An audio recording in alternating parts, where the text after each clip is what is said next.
In chapter 1055, Oda basically confirmed to us how Momonosuke is the ancient weapon Pluton. I know it might sound weird and counterintuitive at first, but after taking a look at the evidence, you'll realize just how obvious this becomes, to the point it's hard to even disprove it. And we also get a hint at how the country puller Oars came to create the Wano Country of today, as well as major implications with Shanks. So welcome to Chapter Secrets, where we break down all the details and linguistic nuances in every One Piece chapter. Let's begin. We begin the chapter during the festival, where we can see Nami celebrating the festival alongside Tama and Zeus. We hear her quickly shift back to the fight against Taramaki, where Raizo unleashes an attack called Nimpo Maki Maki no Jutsu Katon. In case you didn't know, it was confirmed in the Vir cards that Raizo actually has a devil fruit called the Maki Maki no Mi, or Scroll fruit, which allows him to use scrolls that can absorb and release things, which is how he was able to unleash Zunisha's water at the end of Onigashima. In this case, he unleashes a bunch of fire in an attack called Fire Release. However, Aramaki responds with a move called Bokarin, which means Forest Fire Prevention, or in other words, the act of putting out a fire in a forest. He then follows up by draining Raizo just like he did with King and Queen, in a move similar to Crocodile's, by absorbing the moisture out of him like a plant would absorb water from the ground. After all, we humans are made mostly of water. The Scabbards continue to try fighting back, with Nekomamushi complaining that they basically have to literally mow the lawn to get to him. We then shift back to Sukiyaki's cell, where beyond the poneglyph in the castle, there is another underground passage that leads even deeper down the country. Robin climbs up a passage to get a better view of what lies beneath Wano, but Law simply teleports there, making Robin feel annoyed she had to climb up to get a view. What lies beyond there, however, is the Wano Country lying under the sea. Sukiyaki explains how this is the original Wano Country, which stood at sea level many years ago. However, after the building of the walls of the Wano Country, rainwater accumulated and ended up submerging the old Wano. This properly explains a certain detail that was dropped at the very beginning of this saga, when Sanji mentioned that the water coming out of the Wano Country was fresh water that the giant koi known as the Yumegoi, or dream koi, were able to swim in. Since the water was accumulated through rain, it makes sense why it's fresh water and not salt water, and in fact, we can even see those giant Yumegoi swimming around in this panel. Robin also explains how this is fresh water by the fact that the buildings are really well maintained, as salt water corrodes buildings at 10 times the speed that fresh water does, so it'd be harder for wooden buildings like these to remain standing if they were in the sea. However, there's something that doesn't quite add up here. As we are shown visually, Wano originally existed at the base of Mount Fuji. As the island got flooded with the newly built walls, the settlements were moved up closer to the peak. But here's the weird thing: how could they have been built around what looks like a very vertical mountain? After all, in this diagram, we see how a bunch of extra land was built around the side of the mountain to host all the new settlements. But how could that even be possible? We're talking about a massive amount of land, entire islands even being moved up a massive distance that no real human could ever realistically shift. And how exactly were these massive walls erected? So how exactly did this happen? Well, if you really start thinking about it and take a look at the map of Wano, suddenly the answer becomes very obvious. Wano isn't really a single island, it's a collection of smaller islands stitched together. Each of them has their own seasons and weather conditions, as islands in the Grand Line are categorized into different seasons, just like Vivi explained, meaning that it's quite likely that each of these islands came from somewhere else in the Grand Line and were stitched together atop the land of Wano. But then, who could have pulled this off? After all, like I said, it's not something a normal human could have done. Well, who else but the country puller himself, Oars. The legend of Oars goes a bit like this. Over 650 years ago, the ancient giant Oars was born. Ancient giants are known to be far taller than normal giants and with more demonic-like features such as horns and jaws. Now, this stretch of time is also particularly fitting, since it's only around a century after the end of the Void Century, meaning it wasn't long after Wano closed its borders. During this time, Oars would go on to fight and conquer countries, and after his victories he would take as prize not just their valuables, but the entire island he had conquered, taking them back home to his territory. This earned him the title that is often mistranslated as Continent Puller, but is more accurately translated to the legend of the Country Puller, as after all the only continent in the One Piece world is the Red Line, whereas Oars himself simply pulled entire countries back with him. So terrifying was he that people began to call him the Devil himself.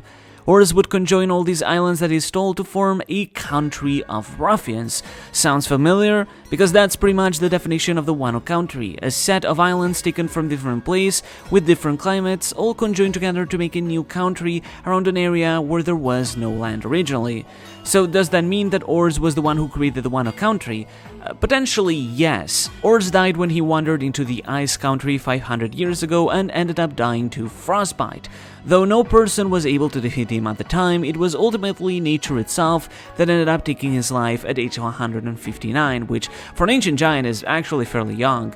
This means that perhaps Oars might have taken over the Wano Country for a while to make it his territory, given how impregnable it is, but after his death his rule dissolved and the power was restored to the Kosuke clan. Alternatively, however, there is also another explanation, that the real country puller was in fact the school at Onigashima. All things considered, while Oars is tall, he is only about 67 meters tall. While he is strong, it's hard to see him pulling islands the size of something like Kuri. On the other hand, the school at Onigashima is truly enormous, far more than Oars' entire size, and given the size comparisons we've seen with Wano, it's not unrealistic to imagine an ancient giant of that size actually being able to carry islands of that size. So it's possible that maybe Oars had his territory in another area of the sea, while another ancient giant created a territory in Wano in much the same way. Or potentially Hogback was simply wrong about the legend, and the country puller was not Oars, but in reality another ancient giant. Or even simpler, maybe it really is just Oars and the school of Onigashima was simply sculpted as decoration. Ultimately, it doesn't really matter who the actual country puller was. What really matters here is that this is likely how the Wano Country of today came to be, with a country puller taking islands from across the Grand Line to form the Wano that we know today. Moving on, however, we finally arrive at the road poneglyph. As Rorin points out, this is our third out of 4, meaning we need only one more to get to Laugh Tale. Said fourth one was found at Fishman Island by the Sea Forest, but has since disappeared, so we don't really know where it is now. I do find it curious how the Roger pirates were able to get their hands on this road poneglyph without really coming across Orochi, but we know that Oden himself never disembarked in the Wano Country, so it's possible they simply managed to find a way through or sneak in to grab the poneglyph, as Oden knew the location. However, the far bigger shock here comes in the form of Sukiyaki mentioning how just beneath this shrine is where the ancient weapon Pluton sleeps. Sukiyaki explains that removing the walls of the Wano Country would be the equivalent of unleashing the ancient weapon Pluton onto the world.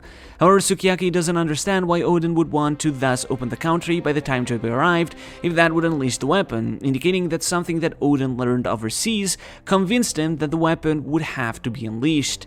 So, what exactly is the ancient weapon Pluton? And why would Oden want to unleash this weapon on the world? Well, we don't really need to ask ourselves much, because we might very well already have the answers, because I think at this point it's pretty much becoming apparent that Pluton is Momonosuke. Now, I know what you're gonna say, but Arthur, isn't Pluton a ship? Didn't Iceberg say that Pluton was a ship built in Water 7? Is Momonosuke actually a ship? Okay, no. Listen me out for a second and let me explain, because it's all going to make a lot of sense. Let's put aside the fact that Pluton should be a ship and it's hidden beneath Wano to explore the fact that Momonosuke is pretty much identical to Poseidon. We know that Poseidon is an ancient weapon in the form of a mermaid who can order around the Sea Kings. The Sea Kings view the mermaid princess who has inherited the authority of Poseidon as their king, for which they follow all of her orders.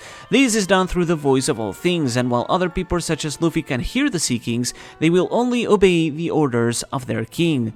This is very much the same with Momonosuke. Zunisha is another colossal behemoth who, despite its animalistic appearance, is very much capable of speech and human intelligence. Other users of the voice of all things can listen to Zunisha, but are unable to command it, the only one capable of doing so being Momonosuke.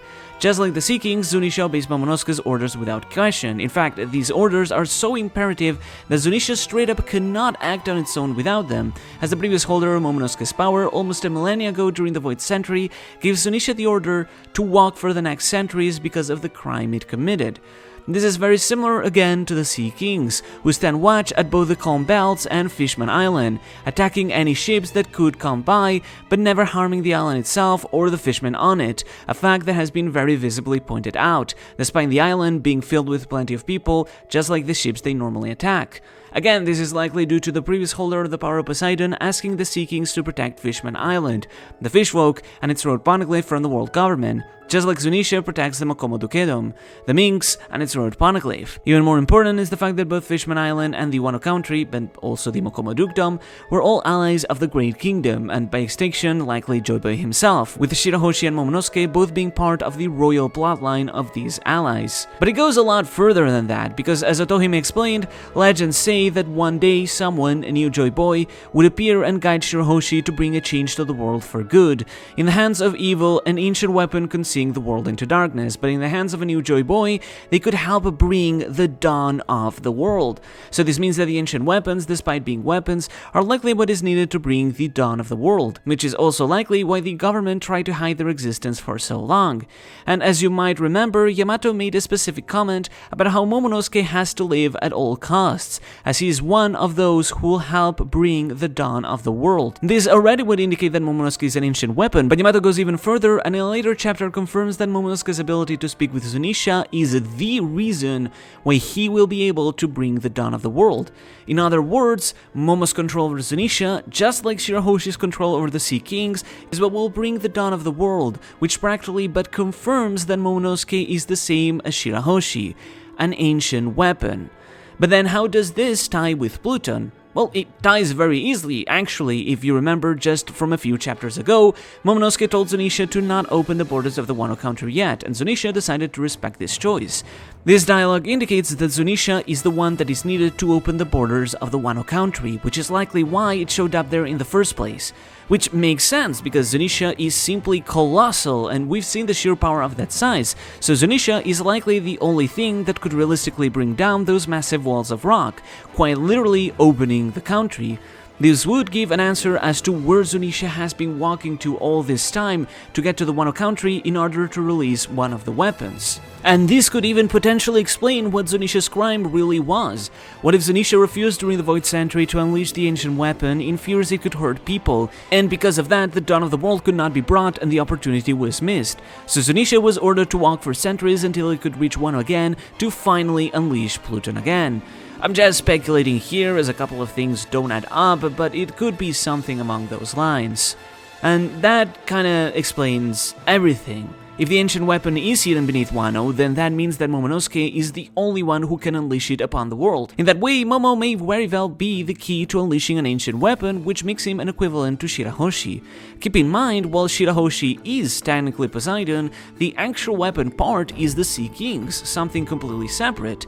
Similarly, Momo himself isn't a ship or a weapon himself, but he is the only one capable of unleashing that weapon upon the world. So just like Shirahoshi, more than being the weapon itself, Momo acts as the key that unleashes that weapon upon the world. And that also explains why Odin wanted to open the borders of the Wano Country to unleash the weapon. If Pluton is released, it will bring the dawn of the world, which is Joyboi's ultimate objective. So by the time that Joyboi would reach the Wano Country, the borders would need to be opened so that he can guide Pluton, or Momonosuke, to unleash the weapon onto the world. And Luffy has in that guided Momonosuke very well up until this point. But Momo understood wisely that the time to release the weapon isn't here quite yet, as the final war hasn't yet begun, so he wants to wait just a little further before exposing the Wano Country and unleashing the weapon, though that day is clearly not far. As for the weapon itself, then is it a ship? Quite likely, yes. It's possible that it's a massive warship hidden beneath Wano. As for how could such a destructive weapon bring a new era and a new dawn, though, it's hard to say as we don't have any official answers. However, if we start theorizing, then that can easily lead us into a famous theory of destroying the Red Line and the Grand Line to form the All Blue, and connect all the seas and their people together. By commanding the Sea Kings, Shirahoshi can remove them from the calm belts and perhaps even help change the currents of the Grand Line, making it accessible to anyone without being forced to enter from Reverse Mountain. At the same time, the ship could be used to destroy the Red Line. After all, it was said that Pluton was a weapon capable of wiping an island in one blast, and since the Red Line is a fusion of several different islands, as Nami once explained, then Pluton could use a barrage of fire to bring it down, using ancient technology that has been lost to time. I already made a full video about this, so you can check it out, and I won't go that much deeper into here, but I think ultimately it's important to also accept the possibility that Pluton maybe isn't a ship in the traditional sense. After all, it's now proven that Crocodile was completely wrong about Pluton, so it's possible that Iceberg saying Pluton was a ship could also be a mistake. After all, he was basing that knowledge on the blueprints that Tom left behind, but we know through Frankie that those blueprints were left behind to create a counter-weapon should any of the ancient weapons be set free by someone evil, just like Otohime fear could happen. Essentially, while Pluton is likely to be a ship hidden beneath Wano, I'm just saying to be open-minded enough that some of the historical details might be slightly different from what came at the present, but regardless, one thing is clear, and it's the fact that Momonosuke is the only one that can unleash this weapon upon the world, for which his continued survival is essential for the dawn of the world to arrive one day. Anyway, that was a lot to go through, so let's switch back to our battle against Aramaki, where we get another great moment of character development from Momonosuke himself, as he wishes to be a model shogun and be able to protect the country by himself and his people, which is quite fitting since we were just talking about Pluton, something that he vowed he would do for so long. He finally manages to unleash a bolo breath, as naturally he has all the elemental powers that Kaido would have, since his fruit is a perfect clone of Kaido's, once again proving that Vegapunk's cloning experiment really was a perfect success. Aramaki, however, manages to regenerate through a sprout, since he is a Logia after all, and prepares to strike back, but is sadly caught in a wave of Conqueror's Haki from far away. This turns out, of course, to be Shanks, who is standing at the borders of the Wano Country. Now, it makes sense that he could tell Ryokugi was there through really good observation Haki, but did Aramaki also sense him through observation, or did the Haki somehow let him understand it? After all, there is this bubble that crosses through the screen when he realizes, so was Shanks somehow able to make his voice be heard, or was his Haki just that recognizable? After all, in the following page, Luffy recognizes that Haki as well, mentioning how he just felt a nostalgic face from that Haki as he begins to blush, meaning that he could tell who that Haki was from. Is Shanks able to make his presence felt so much that people can even recognize his Haki? Anyway, as he emanates his Haki, Shanks begins to recall all the children that he has helped raise. There is, of course, Luffy right after he cut himself under his eye in chapter 1, featuring Usopp in the background too, as well as Momonosuke and Hiyori from his time in Roger's crew. Furthermore, there is a fourth figure shrouded in silhouette, but its distinct shape makes it very apparent that this is Uta, Shanks' daughter from One Piece film Red. This not only exists to hint at the importance of the movie, but outright means that Uta herself is canon, being the first character outside of Shiki and his crew from a movie to become canon, as all the other ones like Zephyr, Tesoro, or Bullet actually aren't. Shanks asks the government if they are so scared of the coming new era, which is relevant because it both references the new era that will be brought by the dawn of the world, but is also the title of the main song of film Red, Shinjidai, or New Era. In this song, Uta speaks of an era that is to come, which will change the world for the better, one that will be achieved by delivering never-ending music in the form of a laugh tale. Sound familiar? Yes, One Piece film Red will no doubt be giving us a lot of really juicy information regarding the end of the series, and the film is basically around the corner as it's coming out next week. I'll be there on premiere day to watch the movie, so I'll let you know all you need to know about it. We are finally almost there as a new era finally begins.